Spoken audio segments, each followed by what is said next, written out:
E aqui no estúdio a gente recebe a partir de agora o deputado federal Rui Carneiro. O deputado, ele foi presidente da comissão, aliás, é o presidente de uma comissão especial que ainda aprecia, analisa o projeto que muda o formato do que hoje é conhecido como Mais Médico. Vai passar a ser Médicos pelo Brasil, que é o programa do governo Jair Bolsonaro para substituir o Mais Médico.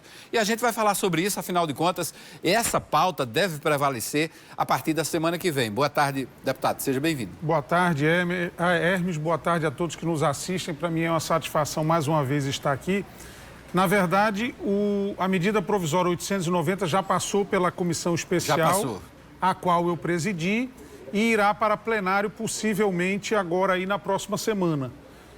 É muito interessante para o Nordeste, para o Norte e Nordeste sobretudo, porque nós vamos conseguir aumentar o número de médicos em mais de 50%. Essa será uma grande vitória. Outra grande vitória é a questão da possibilidade do revalida. Você que estudou no exterior e isso não acontece há 3 anos, terá a oportunidade de fazer a prova para revalidar o seu diploma. Eu diria que esses são pontos importantes. Tem alguns destaques que nós vamos tentar derrubar, porque prejudicam a medida provisória como um todo, porque o aspecto principal da MP é que você tenha um médico atendendo, não você trazer alguma pessoa que estudou no exterior e nem sequer revalidou o seu diploma. Então, ou você tem quem já revalidou o seu diploma, e tem o conselho, ou você tem quem já se formou aqui. É porque também não adianta médico sem qualificação, né? Claro. Não vai atender a população. Essa é a moral do programa e é o princípio maior do nosso discurso. Você tem que ter, seja em área pobre, seja em área mediana, seja em área rica, você tem que ter profissionais qualificados. Não adianta médico de faz de conta. A questão dos médicos cubanos, o Mais Médicos tinha muitos médicos cubanos presentes no Brasil, houve um rompimento desse convênio com Cuba, no atual governo. Como é que ficou a situação desses médicos que não voltaram para Cuba? Quando houve o rompimento, ficaram aqui 2.000 médicos e como eles já atenderam, eles têm uma certa experiência, isso está sendo tratado como um caso especial, eles teriam um período de mais 2 anos para terem a oportunidade de fazer o revalida, quer dizer, se legalizarem junto ao Conselho Federal de Medicina ou não. E aí, nesse período, está encerrado essa oportunidade, seria a única exceção da medida provisória, seria nesse caso. O senhor falou em alguns destaques que podem prejudicar o todo do projeto. Tem um destaque do colega, o deputado Alexandre Padilha, que quer dar o direito aos municípios e aos estados de contratarem, sem passar pelo governo federal, diretamente médicos formados no exterior, mesmo que eles não estejam revalidados. Alexandre Padilha é o que já foi ministro? Isso. E eu, particularmente, acho isso uma temeridade. Nós queremos um médico que passou pelo crivo do Conselho de Medicina atendendo, ou seja, ou se formou aqui ou fez já o revalida. É por isso que, dentro desse processo todo, está sendo aberto o revalida para voltar a ter esse funcionamento normal, que não está acontecendo há 3 anos.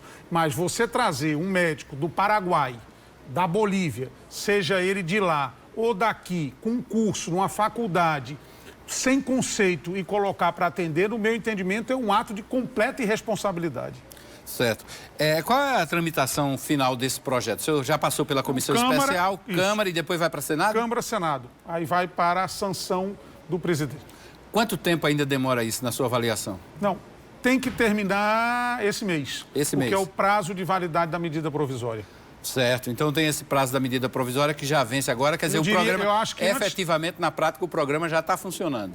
Não, o programa não está funcionando por um respeito do ministro à casa. Ele podia até já estar fazendo a seleção, mas está esperando a discussão na casa. Eu perguntei porque a medida provisória tem força de lei, né? Correto, tem valor no dia que foi lançado. Então já poderia estar funcionando dentro dessas novas regras. Mas não, o governo resolveu... E o próprio governo esperaram ter uma mudança. Às vezes você pode estragar o trabalho desse período, então não há pressa. O que o ministro me disse, inclusive tive com ele ontem, é de que depois de votado ele já começa a seleção dos 18.000 médicos. 18.000 médicos. médicos. Com o tempo, ganharão até um salário de R$31 mil, dependendo da localidade. Isso se trata de uma carreira médica, né? Isso, não. Na verdade, tem a fase inicial, que são 2 anos, salário de 12, com gratificação de mais 3 ou mais 6, dependendo da localidade.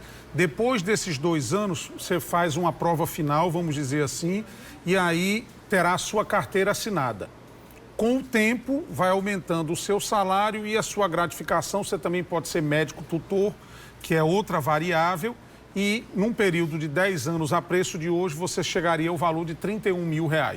Agora, nas localidades mais distantes. Lembrando que você tem aí questão indígena, questão fluvial, ribeirinha e os municípios mais distantes, como no caso aqui da Paraíba. Os menores e os mais distantes, que normalmente são onde os profissionais menos querem ir. Todos querem ficar mais na área urbana. São os que mais precisam. Sem dúvida nenhuma. Né?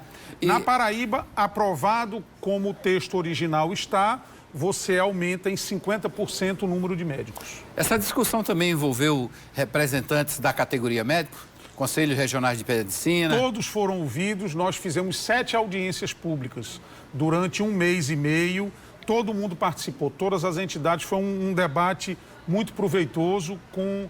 A primeira coisa que eu pedi no primeiro dia que presidi, vamos deixar as discussões políticas da porta para fora e vamos tratar de saúde. Importante. Ontem o Supremo Tribunal Federal, placar apertado, 6-5, voto de Minerva do presidente Dias Toffoli, decidiu barrar a prisão por condenação apenas em segunda instância. Cabe recurso dessas decisões. Na sua avaliação? Eu achei, mesmo respeitando a decisão do Supremo, eu achei um equívoco. Você tem países como Canadá, Alemanha, Argentina, Espanha, que chegam a prender em primeira instância. Então, aqui nós temos 2 situações. Seria em segunda instância, número 1.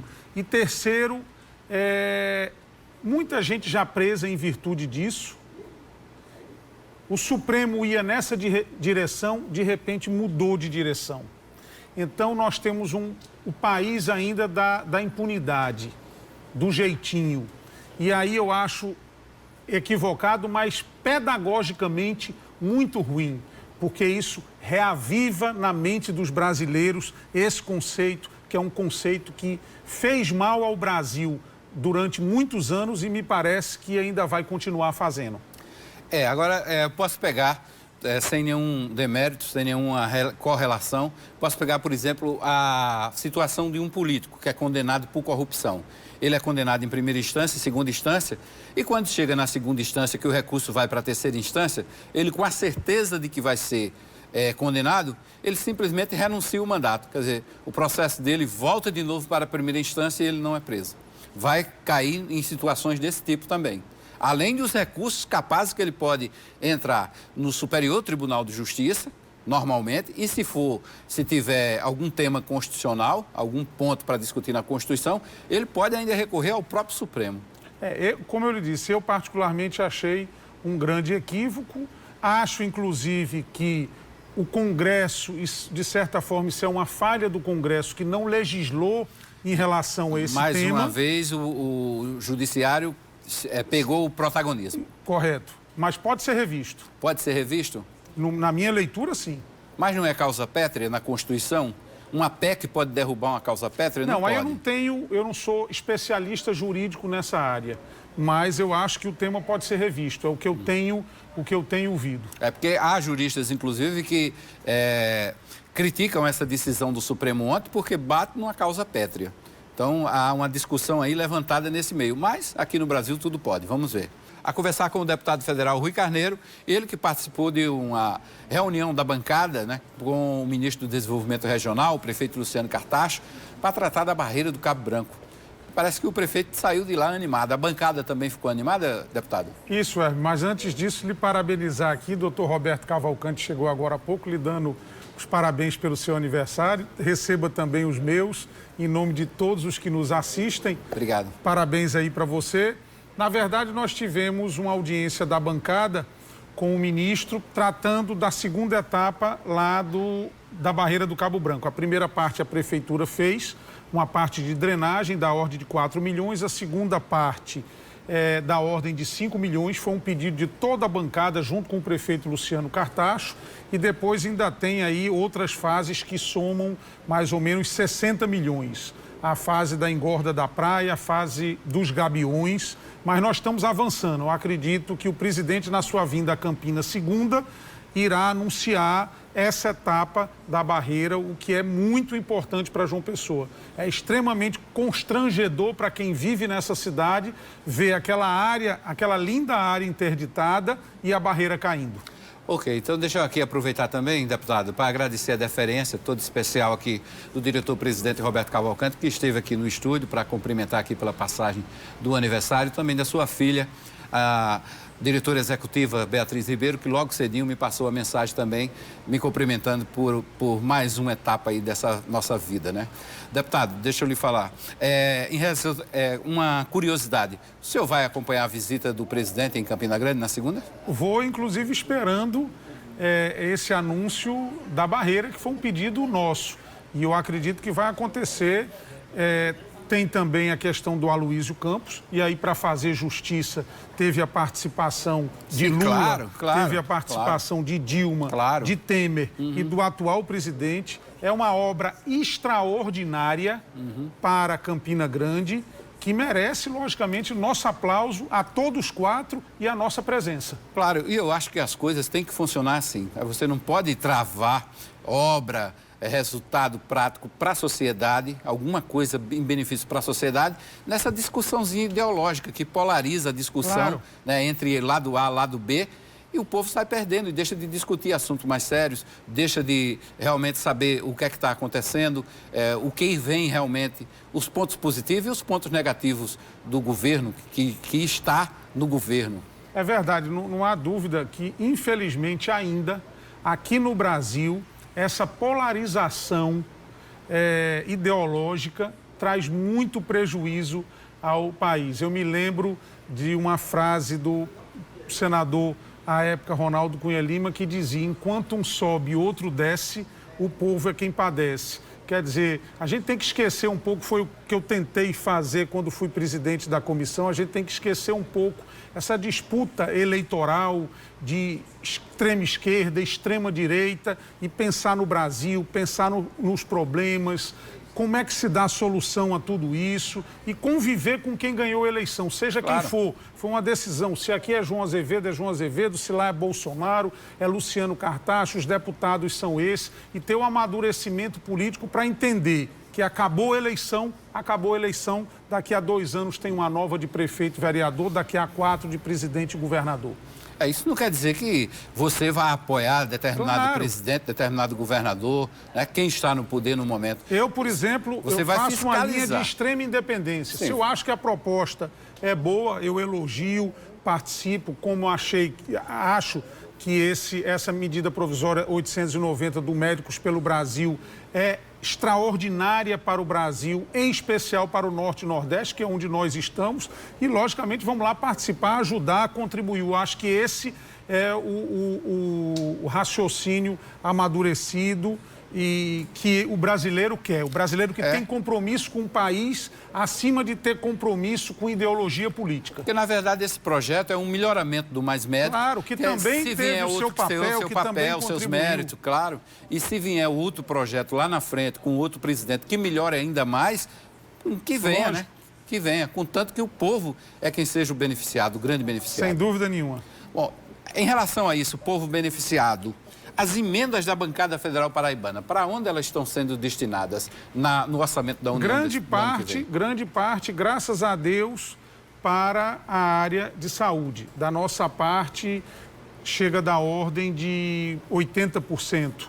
E um percentual também para assistência social. Nós lançamos aquela cartilha que já apresentamos aqui uma vez e, através dessas entidades documentadas, já estamos conseguindo atender uma série delas. A Aspan aqui, Vila Vicentina, Lar da Providência, a PAI, enfim, estou aqui me lembrando de algumas. Inclusive, desse pacote do governo que chegou agora recentemente, um dos pontos que nós discordamos é exatamente esse afrouxamento nos índices de saúde e de educação. nós somos extremamente contra isso. Eu acho que esses índices que foram fixados, eles podem ser até ampliados, mas nunca diminuídos. Esse problema de saúde no Brasil é um problema de extrema gravidade. Está aí a dificuldade dos hospitais, está aí a dificuldade de acesso a remédio, às vezes até a insulina, que é um produto básico, e nós não podemos, no bom sentido da palavra, largar esse osso. Saúde é uma prioridade. Ok, deputado, obrigado pela presença, obrigado pela entrevista aqui no Eu é que Correio agradeço, Debate. feliz aniversário Obrigado. de novo e bom fim de semana aos que nos assistem. Obrigado, deputado.